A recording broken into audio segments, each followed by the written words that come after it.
एक ब्लास्ट होता है, यहू दूर फेंका जाता है और जाकर एक दीवार से टकराता है। यहू हैरान होते हुए बोलता है, यह कैसे हो सकता है, आप कैसे उठ गए? अंकल ये बोलते हैं, मैं स्पिरिट रेलम में प्रवेश कर रहा हूँ, भले ही मेरे पास 30% शक्ति बची हो, या आसानी से एक 90 लेवल वाले को रोक सकता है। यूफेंग सोचता है स्पिरिट रेलम में प्रवेश करने वाले बहुत भयानक हैं। यहू बोलता है, अपना वादा मत भूलना। जूफेंग बोलता है, मैं कभी भी अपने शब्दों से पीछे नहीं हटूंगा और जल्द ही आपसे लड़ूंगा। यहू दीवार से नीचे उतरते हुए बोलता है, अच्छा है। सीसी बोलती है, जूफेंग क्या तुम ब्लैक थंडर बीस्ट पिल को अवशेषित करने जा रहे हो? जूफेंग बोलता है, हालांकि अंकल ने यहू को पहले ही हरा दिया, लेकिन यह यहू के साथ मेरा समझौता नहीं टूट सकता। और बोलता है, मैंने मूल रूप से कुछ दिनों बाद इसे अवशेषित करने के बारे में सोचा, लेकिन मुझे बेचैनी कम करने के लिए जितनी जल्दी हो सके अपनी ताकत को बढ़ानी चाहिए। और अपनी कल्टीवेशन करने लगता है और उसकी बॉडी से पर्पल थंडर निकलने लगती है। ब्लैक थंडर बीस्ट पिल को पकड़ता है और उठाने लगता है। बीस्ट पिल के अंदर से ब्लैक एनर्जी निकलने लगती है।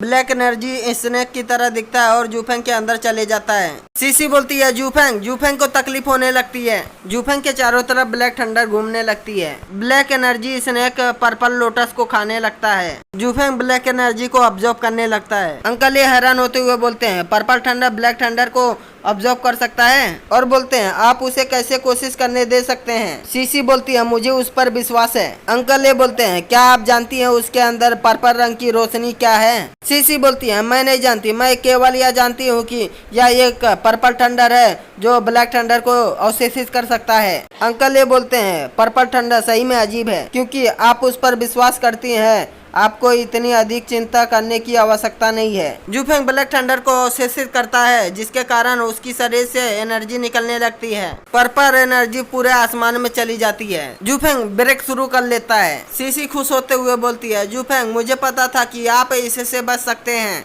अंकल ये बोलते हैं, लिटिल ब्रदर बधाई हो, भविष्य में आप मास्टर बन सकते हैं। जूफेंग हंसते हुए बोलता है, अंकल ये बहुत अच्छा बोलते हैं। जियो मेंशन दिखाया जाता है। जूफेंग पानी डालते हुए बोलता है, मैं 90 लेवल में इतनी आसानी से पहुंच जाऊंगा, मुझे उम्मीद नहीं थी। प्लस मेरी बॉडी ठंडर और बिजली से प्रोटेक्टेड है। जब तक यहू 10वें लेवल तक पहुंच नहीं जाता, मुझे डरने की जरूरत नहीं है। और बोलता है, पिछली बार के बाद पर्पल थंडर का लोटस बदल गया है। और सोचता है, लेकिन यह एक प्रकार से प्रमोशन है। लिनलू बोलता है, जूफेंग तुम यहाँ क्या कर रहे हो? जूफेंग बोलता है, मुझे हाल ही में बहुत आराम मिला है, इसलिए मैंने हवेली में फूलों और पौधों का देखभाल करने के बारे में सोचा। लिनलू बोलता है, आमतौर पर लिंग और जियो परिवार इतने सालों से लड़ रहे हैं, हर बार यह जाता है कि किसी के पास ऊपरी हाथ नहीं है। अंत में यह थोड़ी देर के लिए इस तरह शांत हो जाएगा। और बोलता है, हालांकि मैंने यह कहा है, क्या आप फूलों को पानी दे रहे हैं या पीने के लिए चाय बना रहे हैं? और बोलता है, यह चिल्लाते हुए बोलता है, यहाँ से चले जाओ, हमारे हवेली के फूल और पौधों को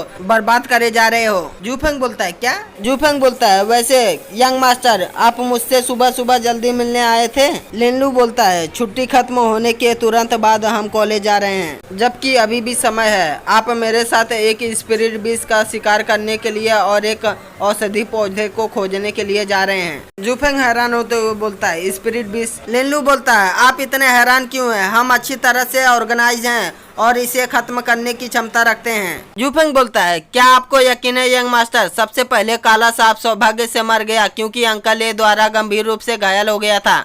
लिनलू बोलता है, निश्चित रहे, यह अलग है। हम जिस चीज का शिकार करना चाहते हैं वह सबसे कमजोर है, ग्रेड 1 का नहीं। जूफेंग बोलता है, कोई आश्चर्य की बात नहीं है, लेकिन यंग मास्टर एक स्पिरिट बीज का शिकार क्यों करना चाहते हैं? लिनलू बोलता है, मेरे पिता की पुरानी चोट के कारण। इसे भूल जाओ, मैं आपको स्पष्ट रूप से नहीं बता सकता। आप जल्दी करें और तैयारी करें, सेकंड लेडी को पता न चलने दें। सेकंड लेडी छुपकर बातें सुन रही होती है। जूफेंग बोलता है, कोई चिंता नहीं है। सेकंड लेडी बोलती है, आपको मुझसे छुपाने की जरूरत नहीं है, मैं जा रही हूँ। लिनलू बोलता है, सिस्टर यह बहुत खतरनाक बात है, क्या आप इस बार नहीं खेल सकते हैं? सेकंड लेडी बोलती है, बिल्कुल नहीं, तुम मुझे हर साल जाने नहीं देते, मुझे इस बार जाना होगा। लिनलू बोलता है, नहीं, मैं तुम्हें जाने नहीं दूंगा। जूफेंग बोलता है, यंग मास्टर सेकंड मिस को साथ आने दे। सेकंड मिस बोलती है, जूफेंग बोलता है, अगर वह घर पे अकेली रहे तो हमें नहीं पता कि वह क्या करेगी। लिनलू बोलता है, लेकिन जूफेंग बोलता है, यंग मास्टर चिंता मत करे, मैं यंग लेडी की देखभाल करूंगा, मैं सेकंड मिस को किसी खतरे में नहीं पड़ने दूंगा। करूंगा। लिनलू बोलता है तब हम ऐसे ही चलेंगे, आप उसकी अच्छी देखभाल करें। सेकंड मिस खुश होते हुए बोलती है जूफेंग मुझे पता है कि तुम मेरे लिए सबसे अच्छे हो। जूफेंग बोलता है मैं सेकंड मिस का फॉलोअर हूँ, स्वाभाविक रूप से मुझे सेकंड मिस के बारे में सोचना होगा। सेकंड मिस बोलती है लेकिन मैं आपको अपना फॉलोअर नहीं मानती। उसके बाद आसमान दिखाया जाता है, सभी सर्वेंट शिकार करने के लिए जा रहे होते हैं। जूफेंग बोलता है सेकंड मिस इस बार सीनियर सन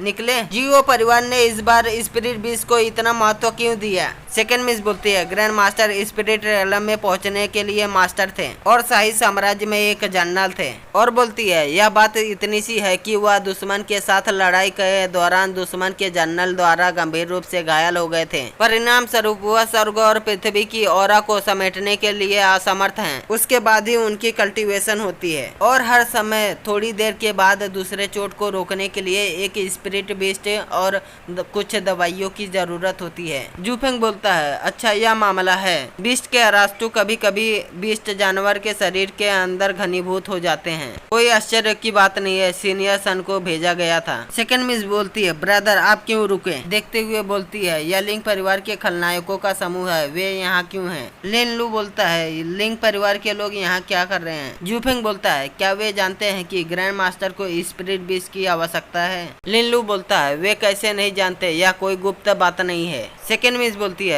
उन्हें बस जानबूझकर परेशानी पैदा करनी है। ली हुक्सुअन बोलता है हेलो यह जियो के यंग मास्टर नहीं है, क्या यह सहयोग है, क्या आपके पिता का दवा का जार फिर से नहीं रह सकता। सेकंड मिस बोलती है तुम्हारी हिम्मत कैसे हुई हमें फॉलो करने की माउंटेन तक, और ऐसा दिखा रहे हो कि जैसे सहयोग से मिले हैं। ली हुक्सुअन हंसते हुए बोलता है यह सहयोग क्यों नहीं हो सकता,